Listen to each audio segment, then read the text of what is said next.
We often ask ourselves the question, who is the greatest chess player of all time? Is it Garry Kasparov, Magnus Carlsen, or Bobby Fischer? Just to name a few candidates. But we never give ourselves the time to ask, who was the best chess theory crafters? The ones who pioneered chess theory and tactics, shared their chess knowledge in their time period, and had the greatest impact. In this video, we'll be going through 5 chess masters, their games, and what they did for the game of chess.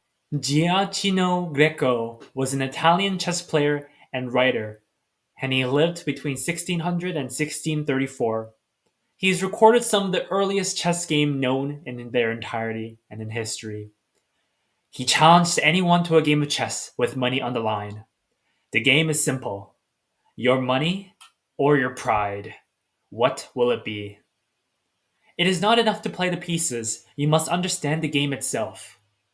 He discovered tactics and traps, and in 1620s Italy, Greco began recording the games he played, his victories, his losses, and the patterns that emerged from them. His work would forever change the world of chess. He sold his chess knowledge, which was later published in 1656 by Francis Beale, The Royal Game of Chess Play, a book filled with the very games and tactics Greco had used to humiliate opponents across all of Italy. Greco wasn't just playing for money, he was playing to teach the world a lesson. And we will review 3 important lessons from him. This game was played between Gino Greco and the no-named player in 1620. The game starts off with a king's gambit, and black accepts. The bishop develops, and queen h4, checking the king. The king slides over, and now we have a checkmate threat on f2. White develops with tempo with d4, the bishop retreats. Knight f3, developing, hitting the queen. And now we have g3. Black checks, king moves up, takes, and the queen moves to g4. But this is a big mistake. Can you find the move that white played in the game? It's the brilliant move, bishop takes f7, and if the king takes, then we have knight e5, forking the queen and the king. And so in the game, the king slid over, and now we have rook h4, which wins the queen anyways. This is another game between Greco and an unknown player in 1620. First starts with e4, and we have e5. Now we have the king's gambit, and black takes, accepting the gambit. We have knight f3, we have g5, arrogantly trying to attack the knight. And now we have bishop c4, and now we have f6, protecting the g5 pawn. But can you find the move that Greco played? It's the brilliant move, knight takes g5, and after the pawn takes, now we have queen h5 check. And now we have takes, king moves back, and check. And once the king moves forward, now we have check and mate. This is the 3rd game between Greco and an unknown player in 1620. It starts with e4, e5, we have knight f3, and now black plays a very suspicious move, f6. And so Greco captures the center pawn, and black recaptures back. And now we have queen h5 check. Nice. King moves forward, and now we have another check. The king moves to f7, and now we have bishop c4. We have king g6, and now we have queen f5, and now the king is forced into h6. Now we have d4 check, g5, and now we have h4. The king is about to get checkmated very soon. King g7 trying to escape from all this mess, but now we have queen f7 check, and now the king is forced to go to h6, and now we have h takes g5 check and mate. This is why you never play f6 in the opening. Very, very suspicious. If you've ever seen the name Philidor while analyzing a chess game, you're likely familiar with the Philidor defense. François-André Danican Philidor. Known for the Philidor defense, was the first one to see that chess was more than tactics. It was about pawn structure. And he famously said, "Pawns are the soul of chess. They alone determine the attack and defense, and the outcome depends on their arrangement." Philidor revolutionized chess by introducing several key topics: the pawn structure, blockade and prophylaxis, the importance of controlling key squares and preventing your opponent's plan before they can materialize, positional sacrifice. He was the first one to suggest giving up material for a better positional advantage, a concept that still remains central in modern chess. In 1749, Philidor published his famous book, Analyse de jeu d'échecs. The book was such an advance in chess knowledge that by 1871, it's gone through in about 70 editions and had been translated into English, Spanish, German, Russian, and Italian.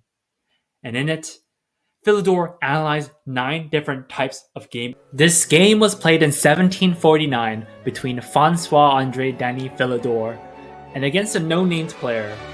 And it first starts with e4, e5, bishop develops to c4, and black does the same. So we have a symmetrical position so far. We have c3, knight f6, and d4 attacking the bishop. Black trades and retreats the bishop. Knight c3, black castles, and white decides to put the knight on e2. We have c6, the bishop goes back, and now d5, undermining the center. And so black advances the e-pawn, goes back with the knight, and plays bishop e3, protecting that pawn, overprotecting that pawn. We have f6, attacking the center. White plays queen d2, and white trades on e5.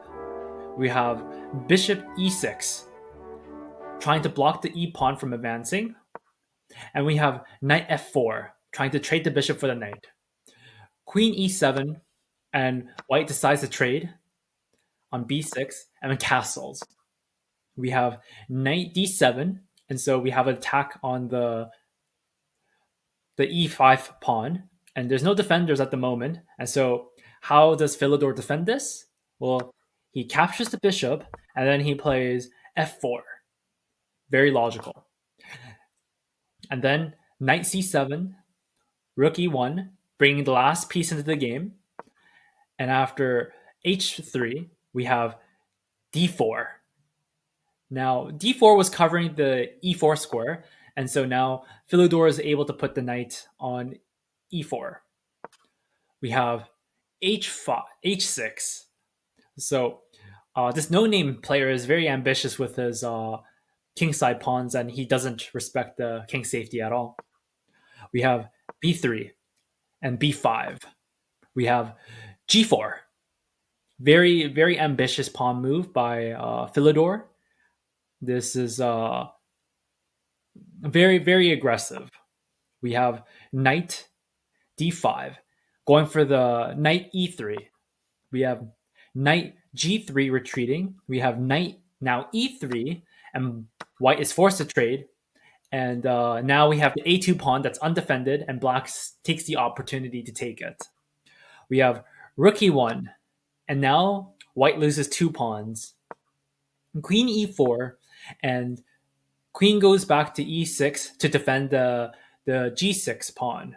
So that's why white shouldn't have played h6 earlier, just weakening the king side. So we have f5, and after a trade, black offers a queen trade, which Philidor accepts. And the bishop captures the b5 pawn. And if you look at this position, black has 3 pawn islands, and Philidor has 2. But the 2 pawns that he has are very strong, and they're most likely going to queen. We have knight b6. We have f6. We have rook b2 attacking the bishop, and the bishop retreats to d3. King comes out to help and defend so that none of the pawns will promote. But now we have bishop f5. knight c4, and we have knight h5. This is going to set up for e6. We have check, bishop blocks, and now black plays knight d2, and this is threatening a fork on f3, which will win the rook because the bishop is pinned. Now we have e6, king g6, and this blocks the rook from checking. So now white has the opportunity to play f7, attacking the rook. We have rook f8, and now we have a check. The king goes back, and after bishop h5, protecting the f7 pawn, there's no defense against e7 and e8 queening. And that is game. Wilhelm Steinitz was an Austrian-American chess player.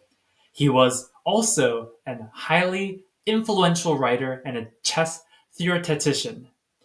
In 1873, Steinitz unveiled his new positional style, which emphasized careful, strategic maneuvering and building up strong, flexible positions, rather than sharp, sacrificial plays that were popular at the time. Although there are some critics that labeled it as cowardly, Steinitz's style proved to be highly effective as it sets up attacks as powerful as those of the old school. His theories became the foundation for modern chess. In addition to his playing career, Steinitz also contributed significantly to chess literature, notably writing for the Fleet Field, Britain's leading sports magazine. He also earned the Brilliancy Prize at the 1862 London International Tournament for his game against Augustus. And some key concepts he introduced: the theory of equalizing. Whenever you want to attack, whenever you want to defend, it is always important to equalize the pieces and trade. The importance of king safety. This one is quite self-explanatory. The centralization of pieces. If you control the center, you dominate the game. This game was played in 1870 between Wilhelm Steinitz and Louis Poulsen. First, we have e4, e5, knight c3, knight c6, and now we have f4 in the style of the King's Gambit. Black accepts, and now we have d4, going for quick development. We have queen h4, and now it forces the king to slide up. Now black plays d6, knight f3, attacking the queen, but now we have a pin. Black captures the pawn on f4 and plays e3. So this is very incredible. We have a very early king on e3. Queen h5, bishop e2, and the queen slides over to the queen side. Now we have a3. Black decides to capture, and now we have a check. The king slides back, queen h4, and now we have b4. Steinitz is ready to go for the attack. But black likes the idea as well, and he also goes for g5. Now, which forces Steinitz to retreat his bishop and go and queen h6. So here, there's a bunch of discoveries, but if he plays g4, then the white king can always retreat. And so first we have b5. We have knight e7, and now we have rook f1. Knight f6, and now we have king f2. Knight g6, and king g1. So now we have the king on e3 was never in danger. It always had a place to go, but it's very surprising that it just had the opportunity to walk back into g1 square very safely. And if you look at this position, white has a great center with the two pawns. White has an advanced b pawn, and he's ready to attack. And those bishops in the future are going to be incredible. So now we have queen g7, and now we have queen d2 connecting the rooks. We have h6, and now we have a4, rook g8, and this, I don't know what this move does, because you can see that on the g file there's the knight, there's the pawn, and we don't know what's happening in for the couple moves. Maybe he's Lewis Paulson is setting up something for the future, but for now, nothing's really happening. Now we have b6. So this is a very great pawn sacrifice. If a takes, the a pawn takes, then we're going to have the a file open in the future. And then if the c pawn takes, then the d pawn becomes weak. So in this game, Lewis Paulson takes with the a pawn, and now Steinitz sacrifices the rook. Queen takes. Bishop check. Look at that amazing diagonal. The queen goes to b8, and now we have knight d5 with tempo. So this is why one of the reasons why Steinitz sacrificed the rook, so he can bring the knight with tempo. And after the queen retreats, now we have a5. This is going to be an incredible attack. But black counterattacks with f5. And Steinitz just kind of ignores his bishop. Black can take it here, but of course not right now. He needs to take back first. But after knight takes b6, Paulson has the chance to take the bishop, but instead plays knight e7. Now Steinitz now captures the f pawn. Queen goes to f7, and now he sacrifices the f pawn, and now the light square bishop is open, staring right at the c8 square.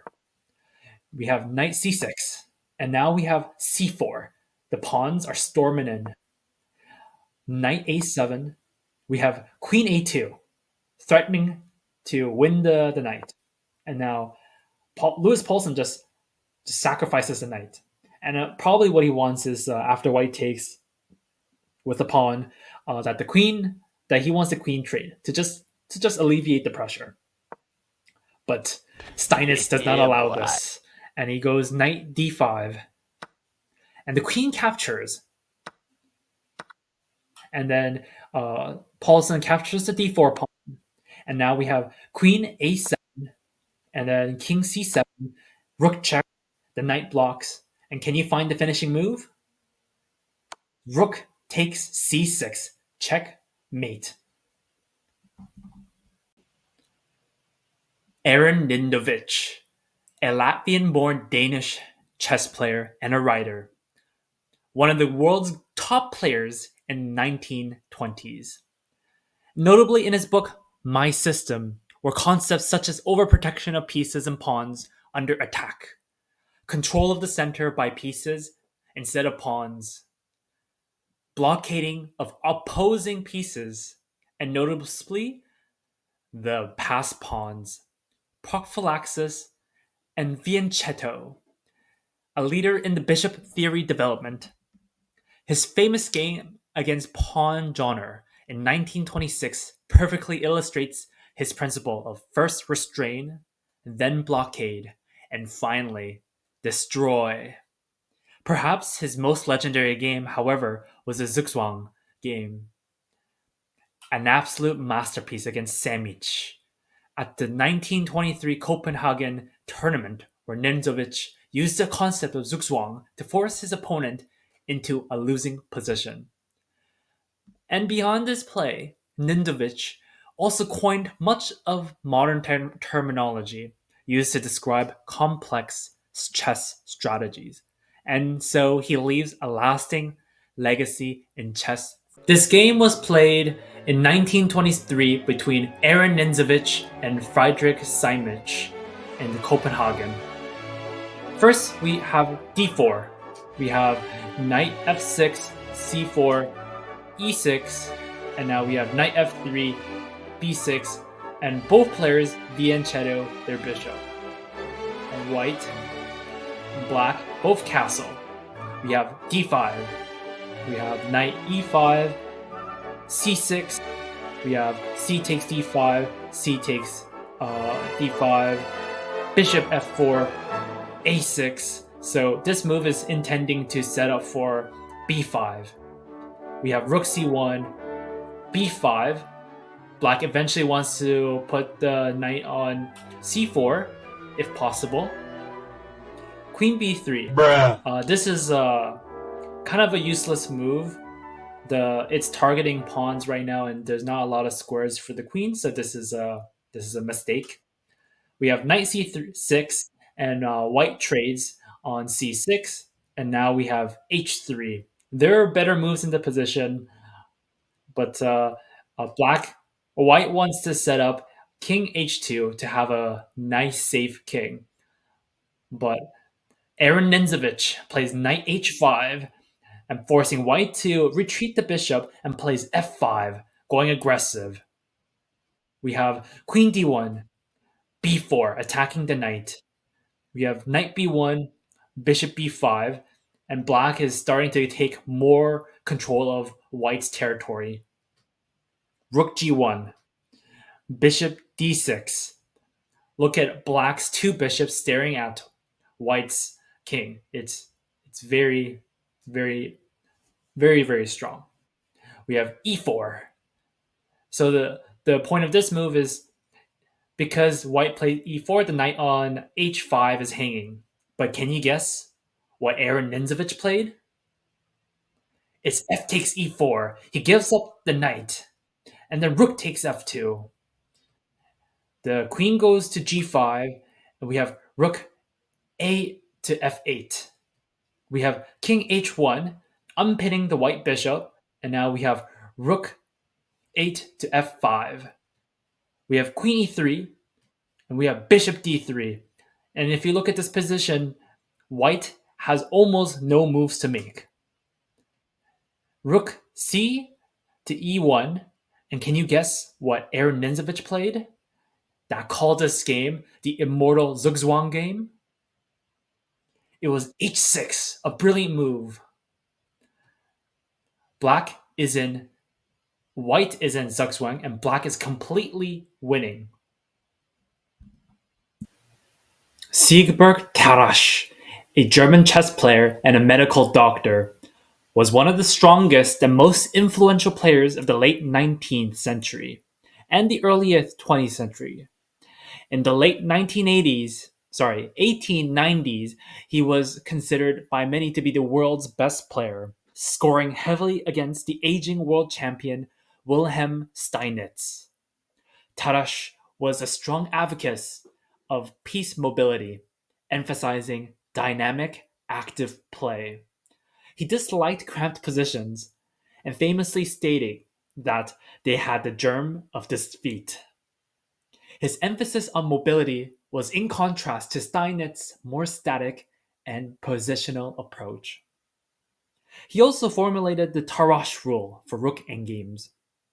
And the rule is this: rooks belong behind passed pawns, behind them to support their advance, behind the enemies to impede it. According to the Grandmaster Andrew Soltis, Tarash's style was all about piece mobility. One of his famous games is his win against Karl Warbach, where a poor position turned into a brilliant combination. And I will show that next. And one last point, Tarash's simple translation of Steinitz's idea was greatly helpful to the average chess player. Seberg Tarash is playing against Karl Eckhart in 1889, and it first starts with e4, and we have e6, d4, d5, knight d2, knight f6, e5, and so this is the French defense. This is the Tarash variation. The man himself plays the opening, and now we have bishop d3, c5, undermining the center, c3, knight c6, knight e2, queen b6, knight f3, bishop e7, and white castles and black castles. We have knight f4, we have knight d8, trying to reroute somewhere, but who knows where. Queen c2, and if you look at this position, the h7 square is targeted by the bishop and the queen, so we have a battery here. We have f5. Black tries to lock up so that white can't target the h7 square, but Seberg Tarash, he does en passant. And so we have knight takes f6, we have knight g5, we have g6. But can you guess the move that Seberg Tarash played here? He sacrificed the bishop. Nice. And after h takes g6, we have queen g6 check. We have king h8, and we have queen h6 check. And after knight g8, sorry, king g8 and knight g6, there's no stopping checkmate. So who is the best theory crafter? Is it Seberg Tarash, Wilhelm Stein, Aaron Nvic, Philidor, or is it Greco? I mentioned 5 players here, and we can see that Seberg Tarash was maybe the best theory crafter because he shaped modern chess strategy with his focus on dynamic play and the formation of the Tarash rule in rook endgames. Wilhelm Stein, the first to formalize modern chess theory and considered the father of positional play. Aaron Nvic and Philidor made significant contributions regarding pawn structure. And Greco, he had brilliant tactics from all the way to 1600. That's 400 years ago. Who do you think wins this? Comment below.